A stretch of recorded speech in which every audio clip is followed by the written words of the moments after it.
we doing, guys? It's Oscar from All Leeds TV here, and it's an absolute pleasure to appear on Chris's channel yet again. So Leeds' season so far, it's been a superb season from us. We find ourselves 11th in the table in our first season back in 16 years. It's been a fantastic effort from the lads. Of course, at times in the season, there's been doubts about this Leeds team. Not from Leeds fans, not from myself, not from anyone at the channel, but from the media there's been doubts. From the outsiders, there's been doubts about this Leeds team. Losing 6-2 against Manchester United, 3-0 against you guys. You know, some heavy defeats at times this season. Question marks about Bielsa's team being too open.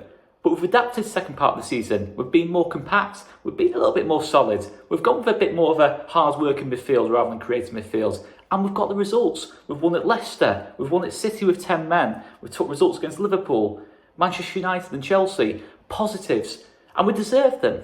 You know, there's a real basis now for this Leeds team to kick on. And that's all we were looking for this season, to build the foundations. I think we were always confident about staying up. And there's never really been that concern about getting relegated. Of course, there's the second season syndrome, as they call it. But I think in terms of what we've done this season, the players we've found, you know, in terms of Llorente, Rodrigo, Rafinha, Robin Koch, etc., you know, we've found some real top quality talent here. And the belief is now that in these next 4 games is to see how many points we can get. It's as simple as that now. Can we break the records for a newly promoted team? It's a tall order. But it's still possible at this stage of the season, and that shows the job that Bielsa has done. The football is incredible to watch. Yes, we've been a little bit more of a hard-working, industrial kind of team second part of the season, but we really do. Against any team outside the top 6, we really can play any team off the park on our day. In terms of Leeds' standout players, it's pretty much the same as what it was back in January, to be fair, when I last appeared on the channel. Obviously, Rafinha is the man. He's the man who produces the magic in the final third. I mean, Jack Harris and Patrick Bamford, recently, there's been a slight drop-off in form from those 2 players, but it never lasts too long when those 2 lose form. So I'm confident that at some point at this back end of the season, one of them will turn up, and hopefully that will be on Saturday. I think obviously Calvin Phillips is the key player as well, but it looks like Rafinha and Calvin Phillips will be out of this game. So then it's a difficult one in terms of answering that. I think Stuart Dallas has been consistent throughout the season, so versatile. Our James Milner, if you like. He can play absolutely anywhere. He has played absolutely anywhere for this Leeds team. Diego Llorente has been absolutely fantastic last couple of weeks in the heart of the defence. And yeah, I think it's been a team effort this second part of the season. Obviously with Rafinha, Phillips out, our 2 best players for me, I think it would have to be Dallas, who's probably the standout, and then Diego Llorente. But it's very much going to be a team effort from this Leeds team if we are to get any kind of positive results on Saturday afternoon. Thoughts on Tottenham? It's strange what's happened to Tottenham, really. It was totally unexpected. I did at least think Mourinho would win a trophy with this Spurs team. You know, I'm amazed he didn't really. I'm amazed he didn't really get the opportunity in that final. Albeit, you have to look at the squad, the options Tottenham have going forward. Mourinho wasn't getting the best out of it. He wasn't getting the best out of it. Yes, you can talk about his record in the cup competitions, his record of winning trophies, but in terms of progressing in the league, he wasn't progressive enough. You know, in terms of getting the very, very best out of the attacking talent that he had. Yes, Kane and Son scored goals, but did he get enough out of that Tottenham team overall?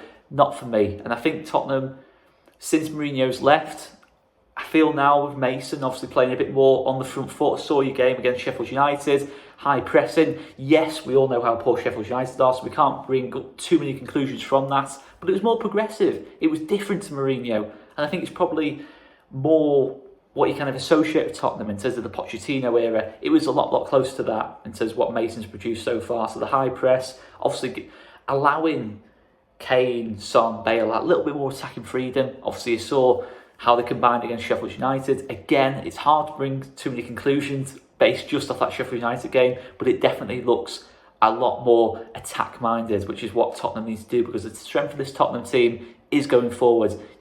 The problem with Mourinho was the idea of defending the low block. It just didn't suit Tottenham at all. It just didn't suit. They didn't have the leadership at the back or the quality at the back, really, to play that style of football for me. But in terms of Tottenham players that worry me, it's pretty clear, really. It's the front 3. I think obviously Kane and Son, you're looking at 2 of the top 5 players in this league by far. You know, they get into any team in the world. There's no doubt about that. They are world class. I cannot understand how anyone can deny that Kane and Son are world class. They are absolutely incredible. And they combined to cause the vast majority of the problems in your 3-0 win over us in January. So again, it's going to be a tough battle for us. But we've improved at the back, so hopefully we will fare a little bit better at the very least in that kind of regard. Obviously Bale, I think, has been very good second part of the season. Højbjerg, I thought, was very impressive in the game in January. Again, second part of the season seems to have lost a bit of consistency, but looked back to his best under Mason so far. So yeah, I'd probably say those 3 or 4 players. If Ndombele plays, again, he didn't play last time out under Mason, but if he plays, it's going to cause our man marking system a lot of problems. That's how we like to defend. We like to press high and man mark, but Ndombele's ability to drift past players with no Calvin Phillips there in the middle of the park for us, or probably not a Calvin Phillips in the middle of the park for us, it's going to make it a lot easier for Ndombele, and a lot of space is going to be created from those situations. In terms of score prediction, it's a tough one, because obviously if Rafinha and Phillips are out, it's going to make the job a lot more difficult for us than what it's going to be difficult either way. I'm going to go 1-1 though. I'm going to back us to continue our good record in the second part of the season against teams in the top 6. I'm going to back us to do that. In terms of the predicted Leeds lineup, again, on the basis Rafinha and Phillips look like they're going to be out of this game, it looks like it's going to be Illan Meslier in goal, Luke Kane in right back, Diego Llorente centre back, Pascal Struijk at the left-sided centre back. Left back should be Gianni Alioski. Holding midfield will be Robin Koch, playing slightly out of position, a traditional centre back, but he has played in that position before.